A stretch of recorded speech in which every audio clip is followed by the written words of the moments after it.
Let's Talk 9 years ago, more than It's like the biggest social science puzzle of our age. I would love to see is comprehensive mental health reform. We've got to get better with this. This was some I'm Layla Burt. Hi guys, my name is Sydney. Hi, it's Martin. Hi, my name's Avery. I'm Aurora.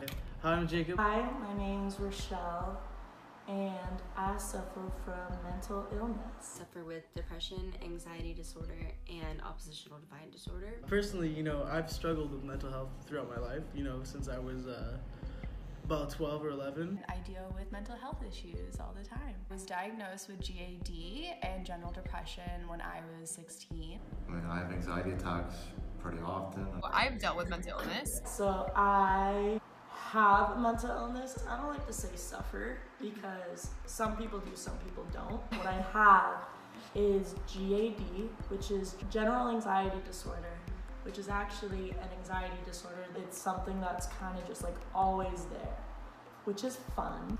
I have dysthymia, which is a depressive disorder that more or less focuses on self-esteem, and I have a touch of agoraphobia, which, if you don't know what that means, it's basically a fear of leaving the house or like a fear of social spaces. I was just generally so sad, and I had no idea why.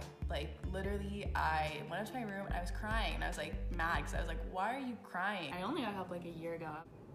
Over a year ago. Wow.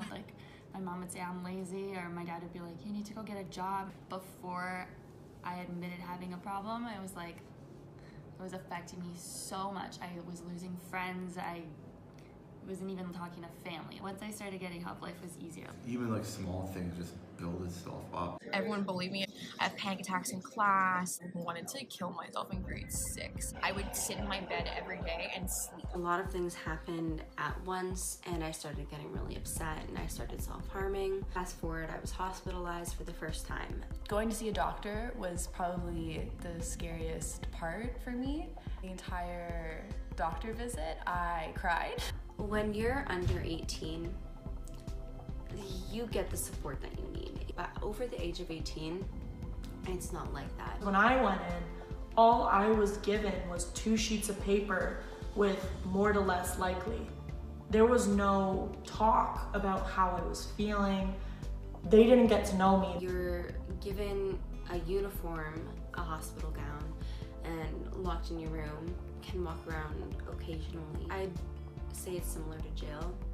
There aren't many resources that I know of. It's been really hard to find resources since I've turned 18. I would like to see more of a presence of health and wellness, because when I went to go find a therapist at school, I had to dig to find her name. I had to click on a link and then scroll so I can see how people would be I'm not doing it. CAMH is 3-4 months to actually go see a counselor, and I'm not waiting half a year. It's bugging me right now.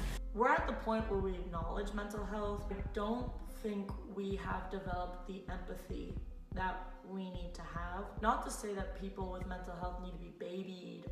What you can do as a person is just treat them this exact same as before, because they've always been who they are. You just know something new about them. It's you meet someone and their favorite color isn't blue, it's green. They've always liked green. You just weren't aware.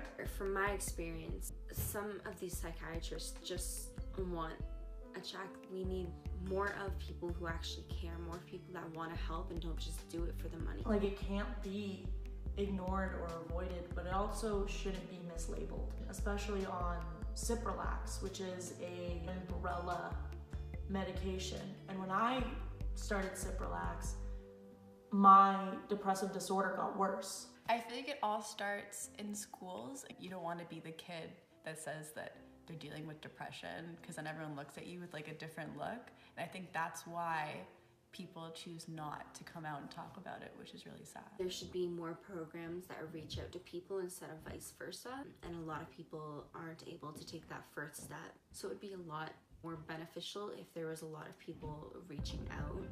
Doubting yourself is definitely one of the things that happen. The access to facilities that needs to be expanded way more. I feel like seeing a psychologist should be a lot cheaper because you have kids, you have teenagers, like we're college, we're university, we're broke. I don't think that kind of service should be so expensive. There should just be a button that says help and you click it. I think everyone is affected in some way. Mental health affects everybody. Although like you may not have a mental illness, everyone has mental health. Everyone. Everyone. It affects any race, any age, any gender.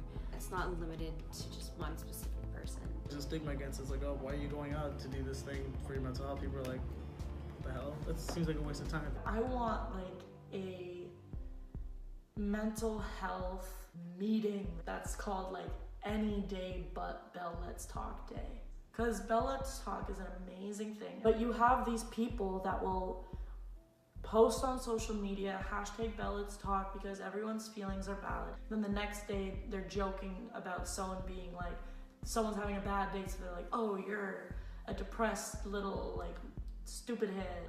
I hope they go die. It's ridiculous. Mental health is not a 1 day a year issue. It is 365. I think people should reach out to others more. Because people need someone to talk to. It helps to talk to someone. Talk to everyone. Because sometimes all you need to do is even just hear what's going on. And then you yourself can deal with what's going on. That being said, let's keep the conversation going. Keep the conversation going. Just keep the conversation going. Keep the conversation going. Keep the conversation going. Keep the convo going. Let's keep the conversation going.